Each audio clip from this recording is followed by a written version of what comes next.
So when it came time to do my first syndication, it was a big mental block for me, raising a couple $1,000,000, but I was like, I've raised millions of dollars in these houses. It's just been one-off. Now the only difference is I'm doing it in one shot.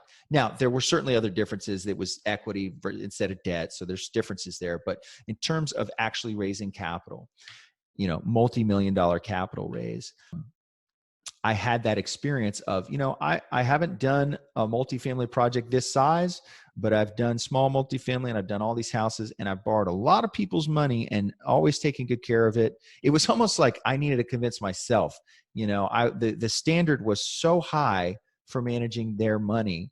It's like, you hear people talk about it. It's like 100 times higher than a standard than you would manage your own capital, right? And so that was certainly a huge concern, like probably the biggest concern for me getting into this business was, how can I be really sure that I'm going to manage this capital well? And so that's how I did it, by starting off these single assets and then having done enough of them to really just build my internal confidence to say, I can go do a couple $1,000,000 in one go. And then it's like a muscle, as I developed that, got to grow that over time to the point, last year we bought a $25 million deal.